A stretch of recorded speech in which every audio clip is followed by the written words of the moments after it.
The Word of God is alive and powerful, sharper than any two-edged sword, piercing even to the dividing asunder of the soul and the spirit, and of the joints and the marrow, and is a critic of thoughts and intents of the heart. Hebrews 4:12. All Scripture is God-breathed and is profitable for doctrine, for reproof, for correction, for instruction in righteousness, that the man of God might be mature, thoroughly furnished unto all good works. 2 Timothy 3:16-17. Study to show thyself approved unto God, a workman that needeth not to be ashamed, rightly dividing the word of truth. 2 Timothy 2:15. Preach the word. Be ready in season and out of season. Reprove, rebuke, exhort with great patience and instruction. For the time will come when they will not endure sound doctrine, but wanting to have their ears tickled, they will accumulate for themselves teachers in accordance to their own desires, and will turn away their ears from the truth, and will turn aside to myths. That's according to 2 Timothy 4:2-4. Now we have to note here in this our Bible study that we live in a day where biblical truth is considered hate speech, even among those who profess Christ. It is loving to tell the truth no matter how much it may hurt the hearers. 1 Corinthians 15:58, always give yourselves fully to the work of the Lord, because you know that your labor in the Lord is not in vain. 1 Corinthians 3:7, as we labor in the Lord faithfully, we wait patiently on the Lord, who makes things grow. The harvest truly is plenteous, but the laborers are few. Pray ye therefore the Lord of the harvest, that he will send forth laborers into his harvest. Romans 1:16 says, for I am not ashamed of the gospel of Christ, for it is the power of God unto salvation to every one that believeth, to the Jew first, and also to the Greek. Romans 1:17, for therein is the righteousness of God revealed from faith to faith, as it is written, the just shall live by faith. Psalm 119:105, your word is a lamp unto my feet, and a light unto my path. Mark 13:10, and the gospel must first be preached to all the nations. Amos 8:11, behold, the days come, saith the Lord God, that I will send a famine in the land, not a famine of bread, nor a thirst for water, but of hearing the words of the Lord. 2 Chronicles 7:14, and my people who are called by my name humble themselves and pray and seek my face and turn from their wicked ways, then I will hear from heaven, will forgive their sin, and will heal their land. Proverbs 3:1, my son, do not forget my teaching, but let your heart keep my commandments. Verse 2, for length of days and years of life and peace they will add to you. Luke 11:28, how happy are those who hear the word of God and obey it. Now, before we start our Bible study on YouTube and Facebook, if you are a believer in the Lord Jesus Christ, be sure you have named your sins privately to God the Father. If we confess our sins, he is faithful and righteous to forgive us our sins and to cleanse us from all unrighteousness. 1 John 1:9. After you do that, you will be in fellowship with God, filled with the Holy Spirit, and you are ready to learn Bible doctrine from the Word of God. But if you have never personally believed in the Lord Jesus Christ as your Savior, the issue is not naming your sins. The issue is faith alone in Christ alone. Therefore, believe on the Lord Jesus Christ, and thou shalt be saved. Therefore, let us pray.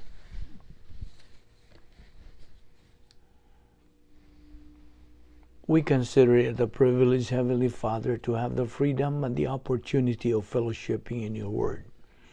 We are grateful that through your grace, you brought us this time in this assembly, in this Bible study through the YouTube and Facebook, to take in your precious word, which is the only shield we can equip and arm ourselves to confront any false teaching that religion tries to spread in this devil's world. We pray that you give us the concentration now through the filling of the Holy Spirit.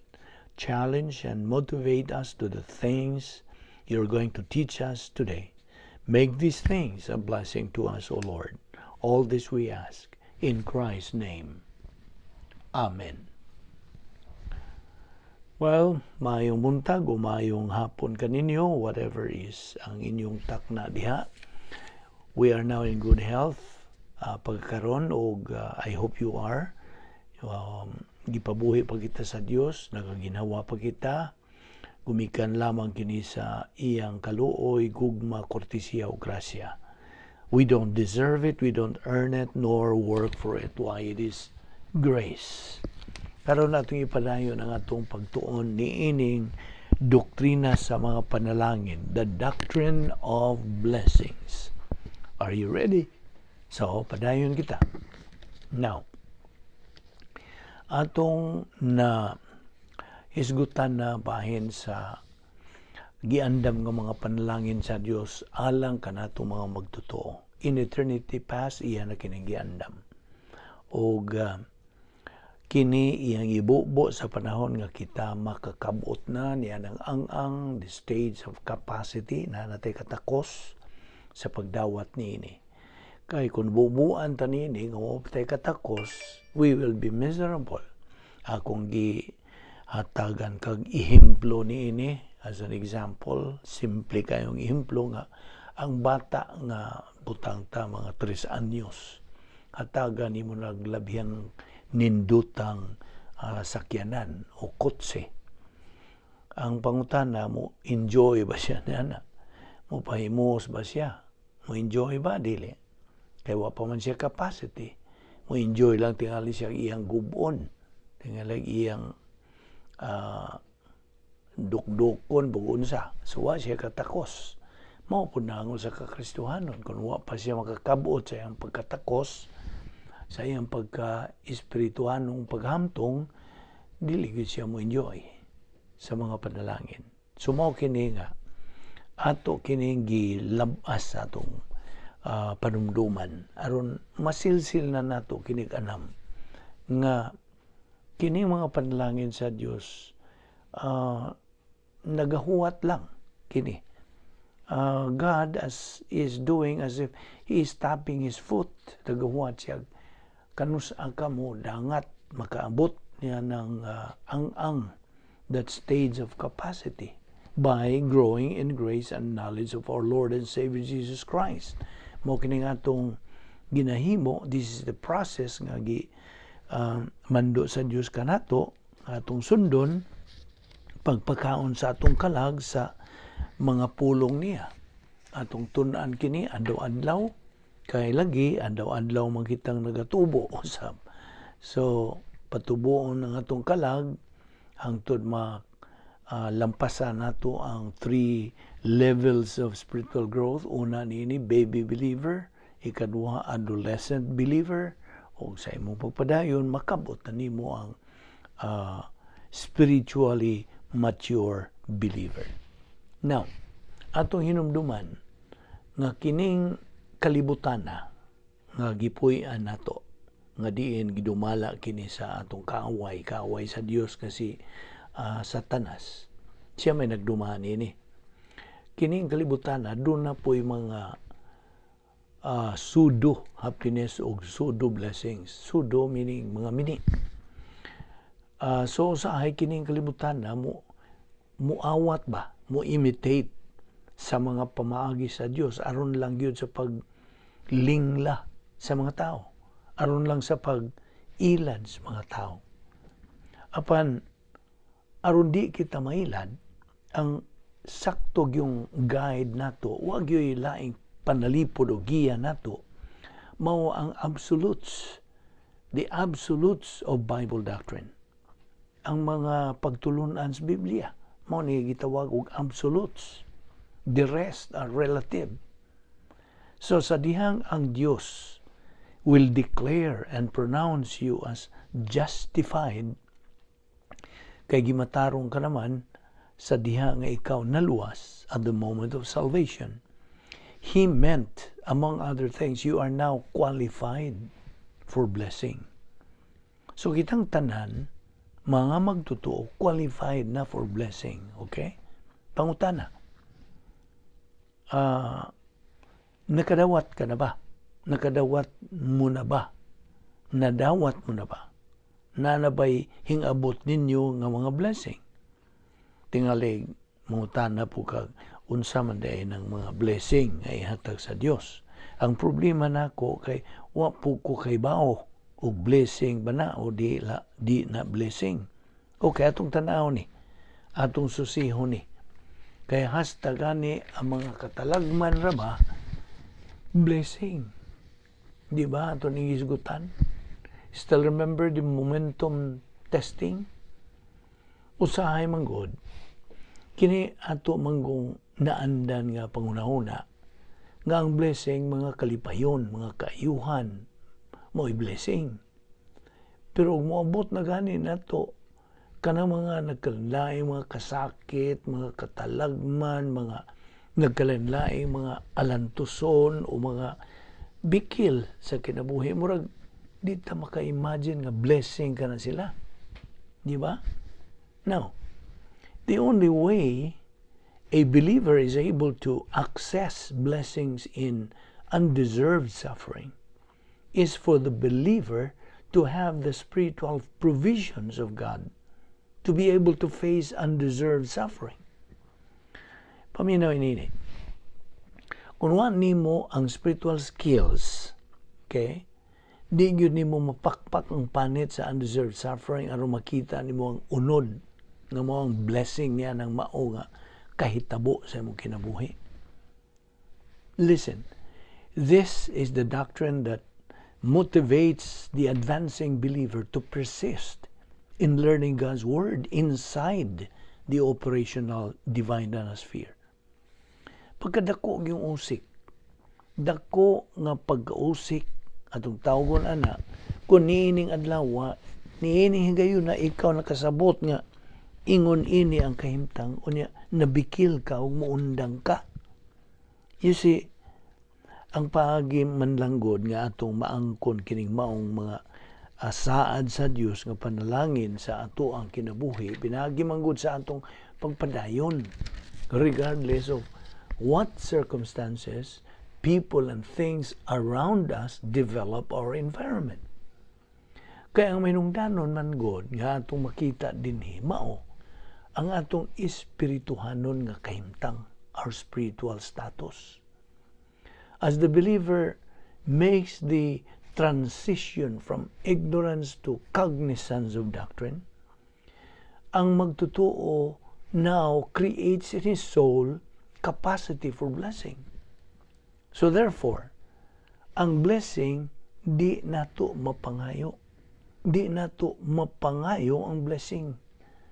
Ang blessing di mahimong ampuan. Di gyud. Og labaw sa tanan, ang blessing dili trabahuan. Okay? Dili pinagi sa atong pagbinutan, dili pinagi sa atong pagkakugihan, dili pinagi sa atong pag-alagad espiritual gani. These are not the qualifications nga aron atong madawat ang blessings. Kasabot ka? Listen and listen very well. The only qualification nga aron imong madawat ang blessings is for you to move forward in your spiritual life aron imong makabot ang giingon lagi nato capacity. Ang additional capacity hangtod until you are now able to receive the blessings from God that are beyond imagination, blessings that are beyond your human comprehension. Ang capability sa usa ka magtotoo to receive and appreciate divine grace enables God to prosper him without distracting him and halting his spiritual momentum. You see, kini may kalabutan sa prosperity testing.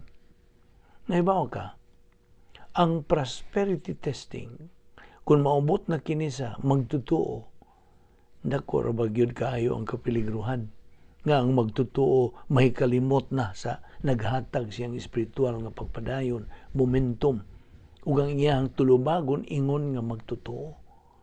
Because you see, the believer tends to forget the source of the blessing, tinubdan sa mga panalangin, and therefore atong makita dinhi nga di gyud ihuwad sa Dios og kalit ang panalangin nga rika nato, dili. Huwaton usa hangtod nga kaya na natong dawaton ang panalangin.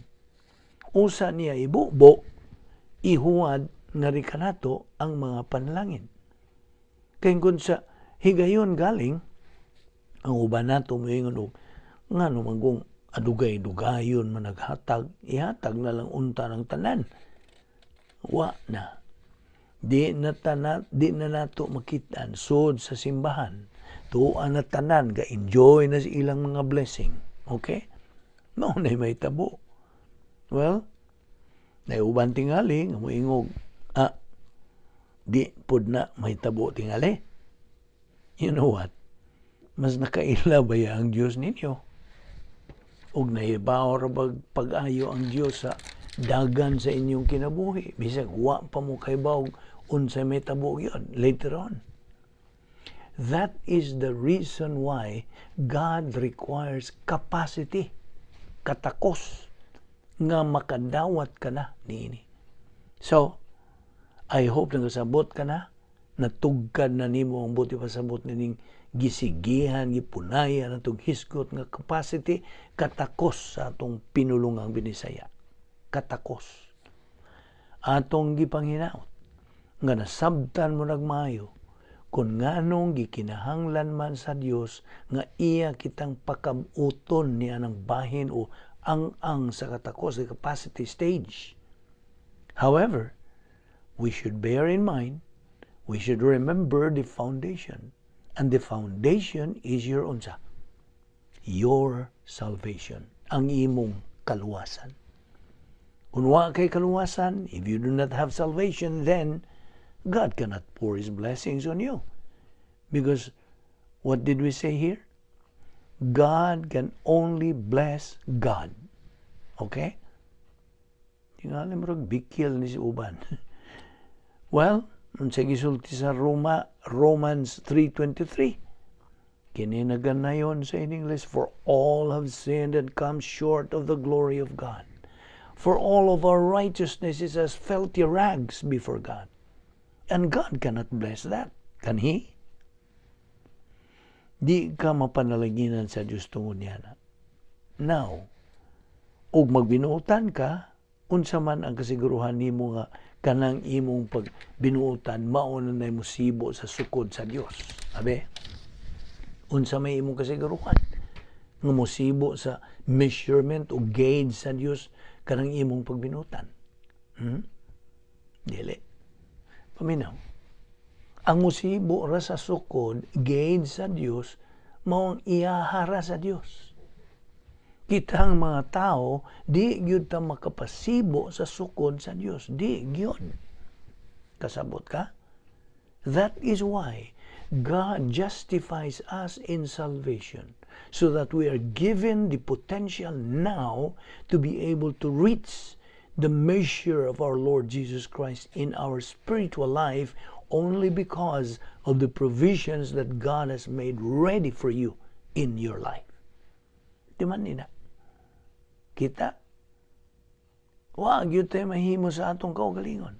Kita way mahimo. Useless.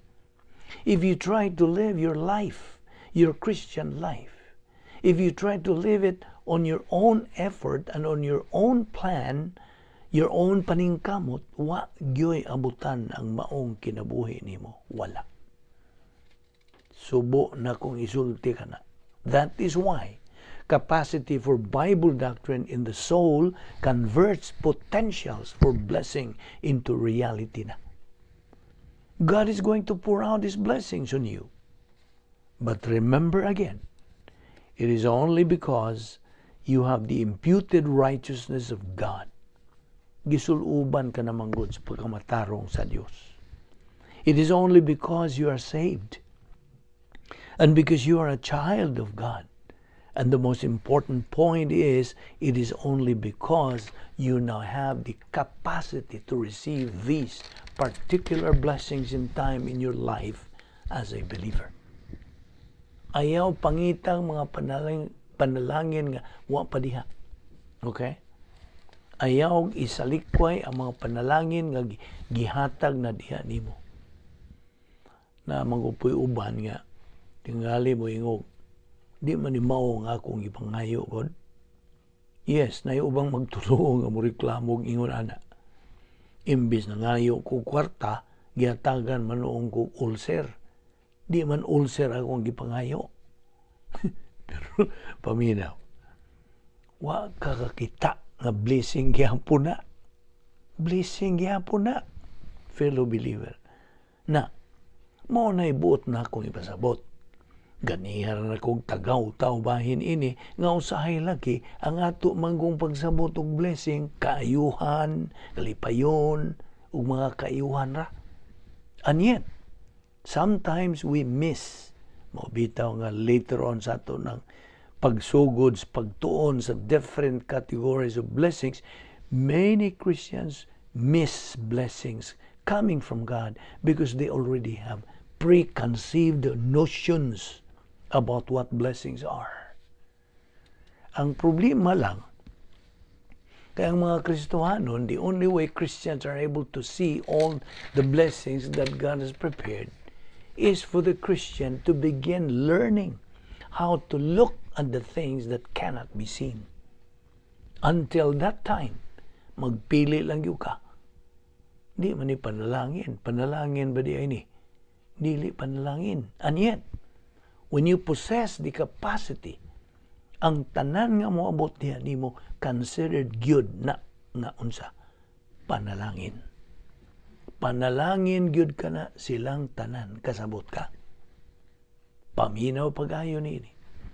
As long as you are residing inside the divine danosphere, operational divine danosphere, moving forward in your spiritual life, you are keeping on in your spiritual momentum, fulfilling the protocol plan of God for you. Ang tanan nga modangat sa imong kinabuhi, kana silang tanan panalangin gikan sa Dios. Okay? Mao gyud na may danon. Pero usahay lagi mamili manggud ta. Mao magyud pud na. Pilian magyud pud ta, di ba? But when it comes to God's preparation, what God has prepared for us as believers, giandaman naman daan sa Dios, giandaman ta sa Dios sa tanan. Ayaw nagpili-pili. Giandaman naman tandaan. Busa barugan na nato kini sa ligong pagbarog. Kabisag unsa man kahimtangan nga moabot sa atong kinabuhi, atong susihon, sutaon, blessing bagani or pagpanton, disiplina. Mao ra magyud ng duha. Di man ta moingog maot man ni, di man ni maayo. Now, di man na mo pasikaranan. Unsa gisulti sa Romans 8:28, God works all things for the good. Kung man na moingog, some things are bad, some things are good. Wa? God works all. So kung unsay mo abot niya nimo, maayo ka na kanunay. Kasabot ka? Ang problema lagi nato kay mupili lagi punta, pilian man gyud lagi ta. Ang pagkahibaw sa Dios, unsa? Perfect. Ang iyang omniscience. So kung unsa ihatag sa Dios nimo, perfect ka na. Unsa? Whether it is momentum testing, whether it is people testing, whether it is disaster testing, whether it is thought testing, nagkalain-laing mga kasakit o alantuson nga mudangat sa imong kinabuhi, tanawa ang panalangin luyo sa maong kahimtang. When you learn to do that, then you will also learn how to become contented with whatever circumstance you are in. Si Apostol Pablo nakasulti sa ingon niya ng pagkakontento. Sanglit, nakaabot, nakasinati man siya niya ng maong kahimtang. Nakaabot yun siya niya na. The ultimate objective is God's own pleasure and glory. But the immediate objective is your blessing. Now, remember this. Only God can glorify God. I repeat, only God can glorify God. Okay? Nothing can man do to glorify God. Nothing. Nada. Matulpas kinatsila. Unsa may mahimo natong mga tao nga atong may maya ang Dios. Wa. Ang ato ara, mao. Magsigil ang tag-angkon sa giandam na sa Dios para nato aron sa matag higayon nga atong maangkon kini tungod sa atong katakos nga naangkon kini nato, ilhanan kana nga ang Dios makaingon og tanawa. Epektibo gyud ning akong mga sangkap. Kay gipahimuslan gud ining akong anak og tan-awag unsay iyang kahimtang karon. Regardless ug unsay iyang kahimtang, nagapadayon siya sa pagsibog nga tusunahan. He is persistently advancing in his spiritual life. Nagapadayon siya sa pag-angkon sa mga panalangin nga dili pinasikan sa iyahang kahimtang kundi pinasikan sa unsa ang iyahang makita. You are still alive right at this moment in order to be blessed. Kasabot ka ba? Now, usahay makalimot ra bata nga buot baya sa Dios nga maangko nato ang tanan nga iyang giandam para nato. God has prepared for us in eternity past everything. Ephesians 1:11, including our inheritance. Kaya sa manggod po na sa Dios. Ug di nato madawat kining giingog inheritance, iasa man na sa Dios. Ug di man pud na mabawi o mabakwi sa Dios. Remember in escrow, ang imuhang mga panalangin di na kana mabakwi kay ibutang na kana sa dapit diin imuha ra gyud na. But di pod nimo maangkon regardless sa kahimtang hangtod nga imong matuman ang mga kondisyon para sa maong panalangin. Hinumdumi kini nga ikaw gipabuhi pa sa Dios hangtod ning higayuna nga nagpaminaw kaning atong gitun-an tungod kay buot sa Dios nga magapadayon siya sa pagbukbo sa iyong mga panalangin ngari ka natong mga magtotoo. Mao na. Ug nahurot na. Wa na po ka diri. Gikuha ka na niya. Tuwa na po ka dito. Apan samtang aniya ka pa dinhi, nagaginhawa ka pa, nagpaminaw ka pa nining atong doctrinal nga pagtuon sa pulong sa Dios, God still wants you to receive everything that He has prepared for you.